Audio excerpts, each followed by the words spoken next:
Hello friends, today I am taking the topic and its name is why the incident of divorce are increasing in India. My lesson plan includes why the divorce cases are in the news. Secondly, what is the definition of divorce and how it is different from judicial separation, grounds for divorce among Hindus, Christians, Muslims and Parsis.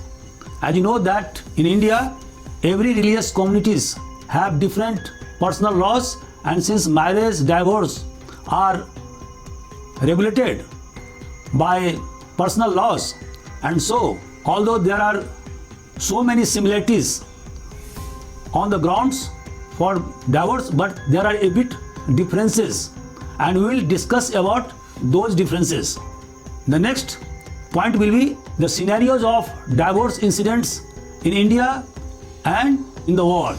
Why the divorce incidents are increasing in India, and finally how to mitigate the frequency of divorce in India. So I will restrict myself on these points while discussing the topic why divorce incidents are increasing in our country. In 2022, there were 11.4 lakh cases of divorce pending across our country.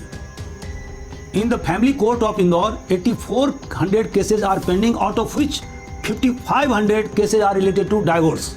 Out of these divorce cases, 3,000 are those cases which have been filed by those couples who have been married within 2 years. Thus, data shows that the incidence of divorce is increasing with the passing of every year.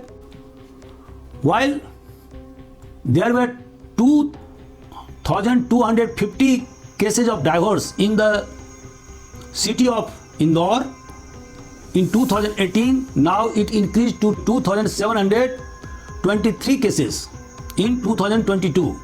In most of the cases, it has been found that most of the divorce cases have been filed on account of the lack of compatibility, intolerance, clash of egos between couples and distrust. Friends, now we'll discuss as to what is the definition of divorce. Divorce is a legal dissolution of marriage between parties. This is the end of conjugal life. Divorce can be filed either of the couple after the lapse of 1 year of their marriage. What is the difference between divorce and judicial separation? Divorce is the dissolution of marriage, while judicial separation is suspension of marital rights for time being. In divorce cases, the party can remarry after the period of appeal, but in judicial separation cases, parties cannot remarry until or unless the final decree has been passed by the competent court. If the parties resort to cohabitation, there would be no effect upon the process of divorce. But if parties resort to cohabitation during the period of judicial separation, then the effect of decree would be neutralized. Now, friends, I switch over to the grounds on which divorce can be filed in the court of law. According to Hindu Marriage Act 1955, there are several grounds on which the party can file divorce petition in the competent court, and these are adultery, cruelty. There is no definition of cruelty, but it may include both physical and mental cruelty. When the life of the wife or husband has become very much intolerable and it has become so much difficult that they cannot remain or live along with each other. Desertion of husband or wife for 2 years. Conversion, if husband or wife convert to another religion, it may be a sufficient ground for seeking divorce. Mental disorder or insanity. Leprosy, venereal disease, like AIDS or sexually transmitted disease. Renunciation: if husband or wife renounce the world and becomes sannyasi, then it may be the ground for seeking divorce by either of the party.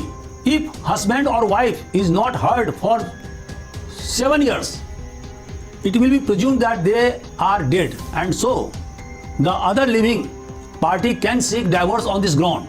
Non-resumption of cohabitation for 1 year even after the decree of court, and failure to give maintenance to the wife are another ground for filing petition of divorce in the competent court. In addition, a wife can file petition of divorce if she had been married below the age of 15, and she can file petition before getting the age of 18. A wife can also file divorce petition if her husband has been guilty of bestiality, rape or sodomy. A wife can also seek divorce if she has reason to believe that her husband has married another woman. According to Parsi Marriage Act 1936, the grounds for seeking divorce are continuous absence of 7 years of either of the party.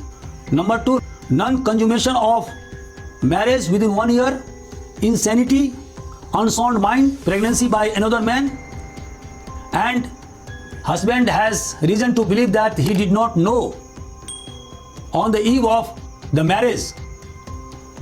Adultery, bigamy, fornication, and any other type of perverse sexual activities may be the ground for seeking divorce. If husband or wife is suffering from venereal disease, or if husband pushes his wife into prostitution, if husband has been sentenced for 7 years or more, if either of the party deserted for more than 2 years, non-resumption of cohabitation even after the decree by the competent court, and finally the judicial separation. These are the important grounds for seeking divorce in Parsi religion.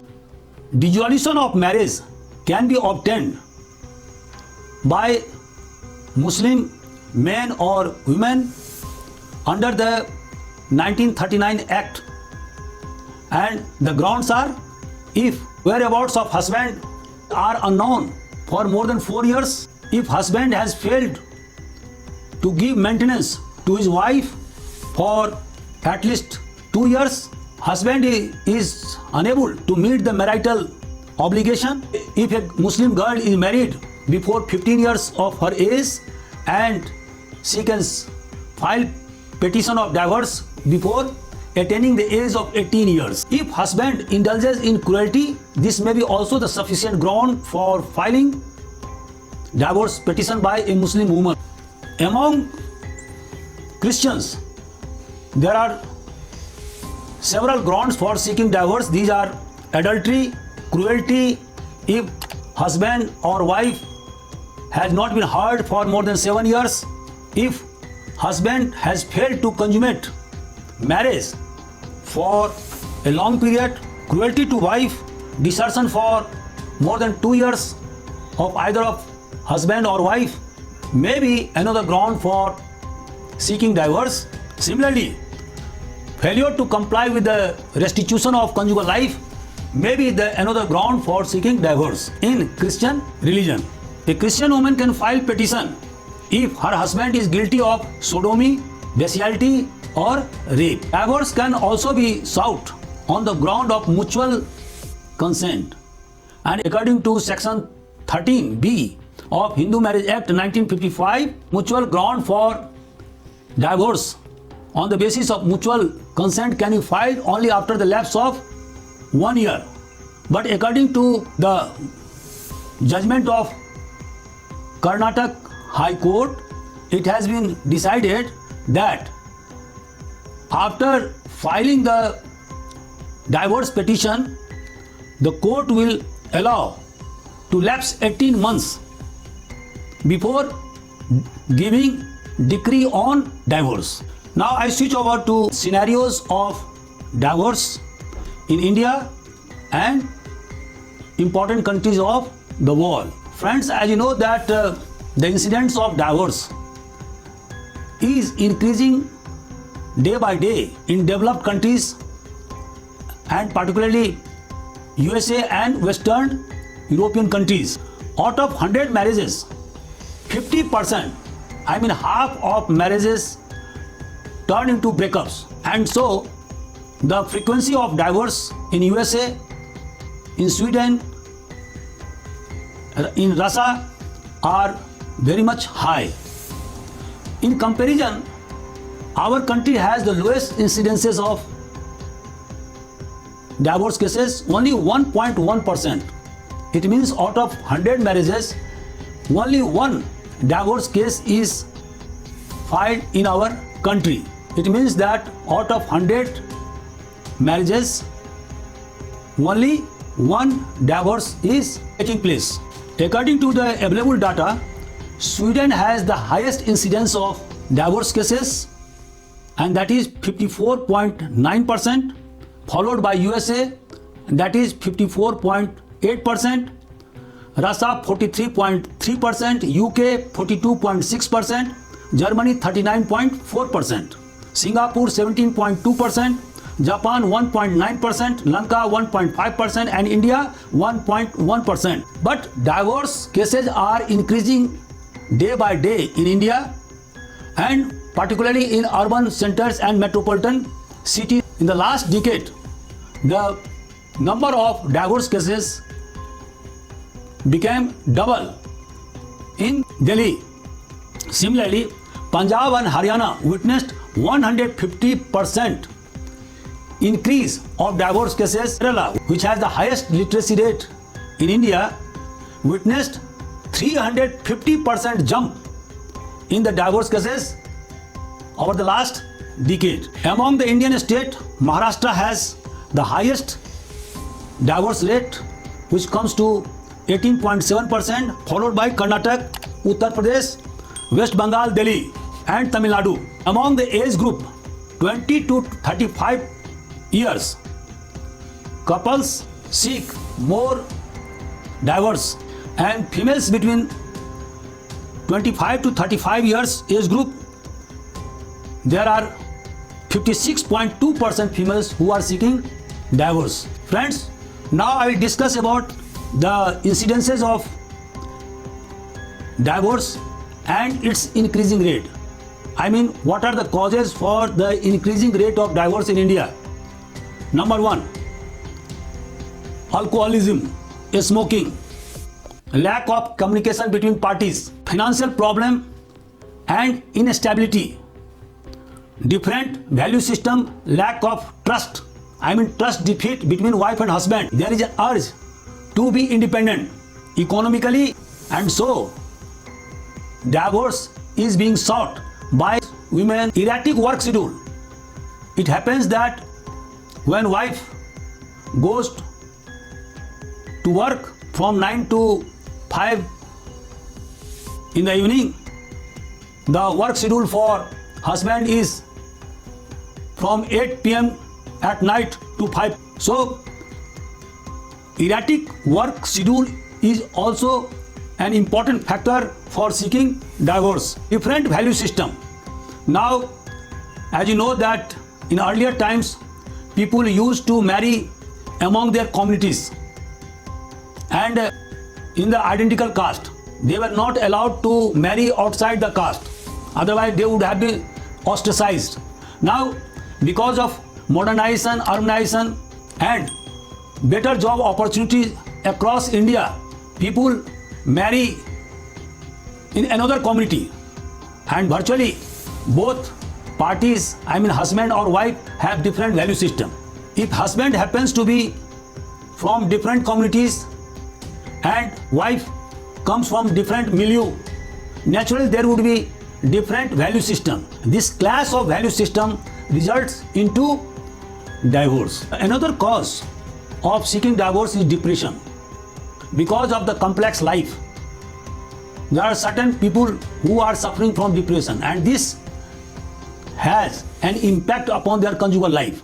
Similarly, the empowerment of women in urban areas and particularly metropolitan cities has further enhanced the rate of divorce. Gender equality, the campaign for gender equality further provoked ego clashes between wife and husband. And so we see that the more the state is literate or advanced, the greater is the frequency of divorce. And for example, Kerala, which is the most literate state of India, has witnessed 350% increase in the rate of divorce in the last decade. How to mitigate the frequency of divorce cases in India? Number one, communicate with your partner. Don't try to dominate over your wife, but treat her with respect and on the basis of mutuality and equality. We must accept the changes that are taking place in our society. Be faithful to our partner. We should not indulge in adultery or be distrustful to our wives. There is need for guidance and counseling. We must consult elders who have been leading the conjugal life for a long period. They are the treasure of experience, and so we can get benefit out of their vast knowledge, out of their experiences. We must leave aside shortcomings in our partners. Everybody has some good points and bad points. It is better to overlook those bad points and strive for better. That will be a better solution for conjugal life. It must be our endeavor to have financial stability so that our conjugal life is not disturbed. Friends, now I conclude. Divorce is not a stigma. Number one, this is the process to reclaim the personal freedom. And more the urbanization, more the development of a country, the more is the frequency of divorce. So the divorce is a key to the case of marriage. Since the value system regarding the family and marriage is changing, and so the frequency of divorce is also increasing. The most important remedy to stop the dissolution of marriage is to establish compatibility with your partner and trustworthy to each other. Now I end up my lecture.